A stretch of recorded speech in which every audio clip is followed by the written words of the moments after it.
Silence does not mean shutting your mouth silence. What is being referred to as silence or nishabd? One cannot do this. One can become this. See if you can articulate the same things that you're saying with half the number of words. Suddenly you will become extremely conscious of everything.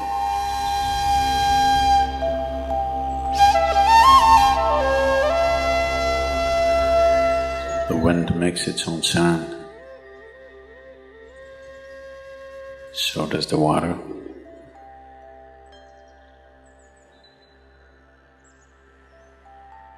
So does the earth. In fact, so does the sky.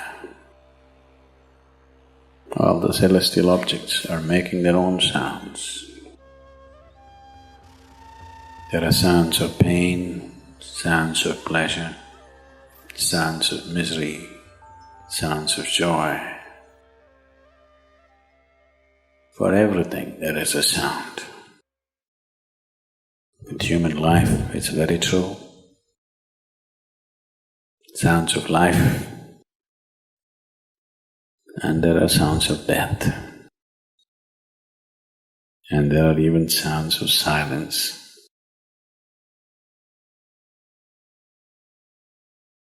So this complex amalgamation of sounds, different kinds of sounds, creates different intent, different levels of compulsiveness, different levels of bondage, and different possibilities of entanglement.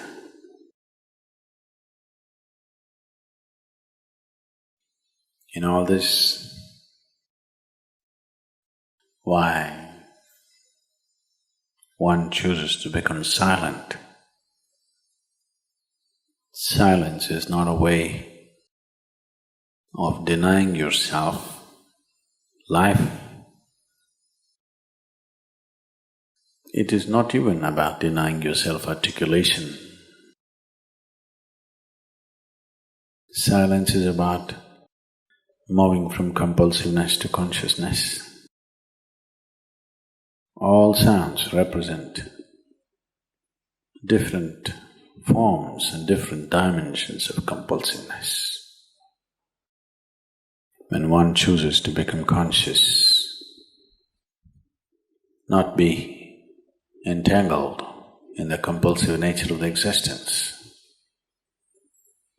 he naturally chooses to become silent. Silence does not mean shutting your mouth silence, plugging your ears silence. You can sing in silence, you can dance in silence, you can even speak in silence, you can even scream in silence. You don't try.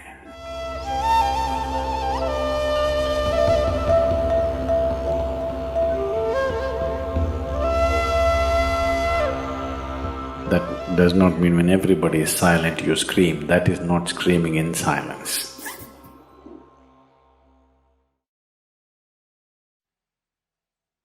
Because sound is of the surface, silence is of the core.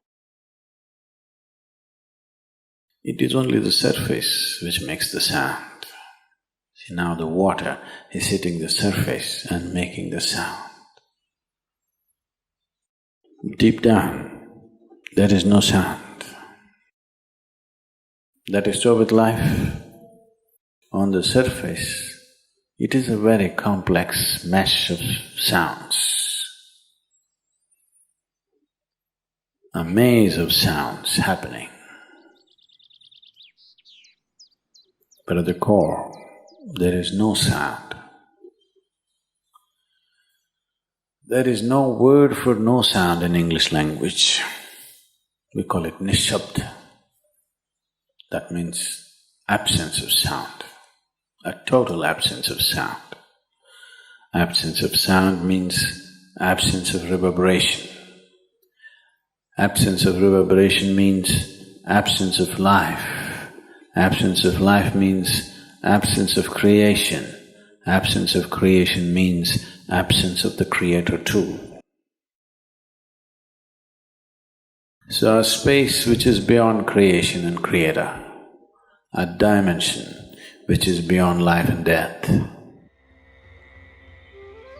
that is what is being referred to as silence or nishabd.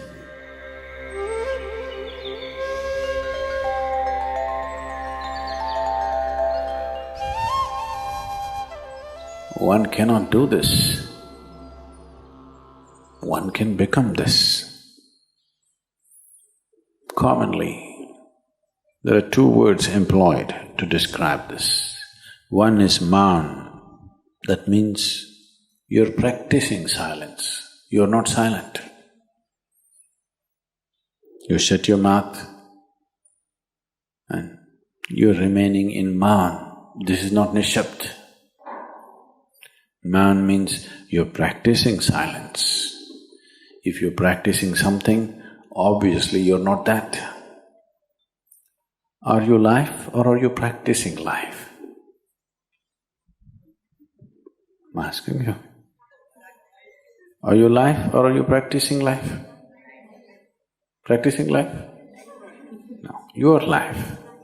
Maybe not very well practiced, but your life. Similarly, there is a difference between practicing silence and becoming silence. Practicing silence starts as a certain restriction, but slowly, as one practices silence, one can possibly become silent. One can become silent in intense activity, but nobody can keep up intense activity forever. Moments of intense activity are only moments, nobody can sustain it. You'll expend yourself. Only if you can achieve it in inactivity, it is sustainable. If something is possible only in intense activity, it is never sustainable. In a very intense and ecstatic moment of singing, somebody may become or taste a moment of silence. But how long can you keep it up? Your throat will tear and your neighbors may kill you. Possible. So this possibility of coming to silence or becoming silent also means to become still, to become utterly still. Stillness can be achieved in so many ways. If you watch a snake, he's still. If you watch a tiger which is on a hunt, absolutely still, charged but still. These are all different dimensions of stillness practiced for survival.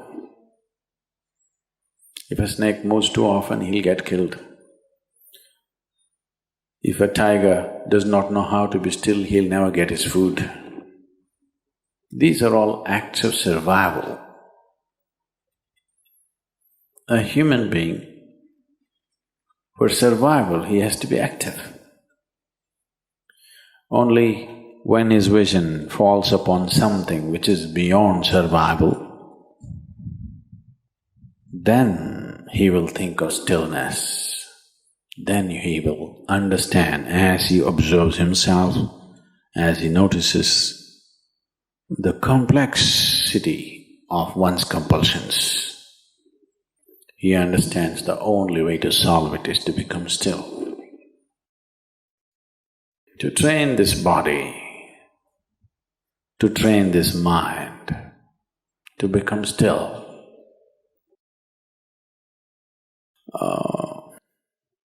Takes some effort. If one is simply blissed out, he will become still. But otherwise one has to work bit by bit, one has to work to bring this body to absolute stillness. Most people cannot hold their body in one place for any length of time. They're all the time in moment.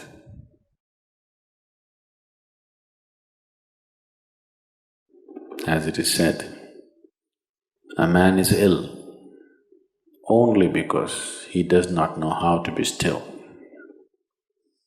Because in stillness, you're in touch with a dimension way beyond creation. Once one is in touch with that, there is no such thing as illness. If I sit here and the body rots and falls down, still there is no illness, it's just there. Because in fact, when one becomes utterly still, he may not be able to hold on to the body unless he learns the tricks, the mechanism of the body. So why should I become still? Will I lose my body? Anyway, you will lose your body. When the time to lose your body comes, if you want to lose it gracefully, then you must know at least a little bit of stillness. If you want to put your body down like you can put this piece of cloth down, with the same ease, with the same gracefulness, then you need to have some stillness in you. Otherwise, you and your body, you have to be torn apart, which is an ugly thing to do. When you're being torn away from your body, it is an ugly and painful thing to do, unless you can keep it down. There's no grace in life. So if one has to attain to that grace, at least a certain amount of stillness has to enter your life. For this to happen, a certain level of silence has to enter your life. If right now if it is not coming, at least practicing a little bit of Maum. In an hour, if you're speaking 1573 words right now, how many more? How many words do you spit out in a minute? 1573, you're actually doing that many? I thought that's impossible. Okay, I believe you. So whatever number you're doing, see if you can articulate the same things that you're saying with half the number of words. Suddenly you will become extremely conscious of everything. Right now, our oral diarrhea is happening. If you're doing 1573, it's diarrhea, okay. Now, if you have to hold back half the words and still say the same things, now you have to be very conscious, otherwise you cannot say it. Just try this and see. Tomorrow, one day. In an hour, normally what number of words you utter, make it half. Don't curtail your activity, still say the same things. But with half the words, how wonderful the whole world will feel, you know.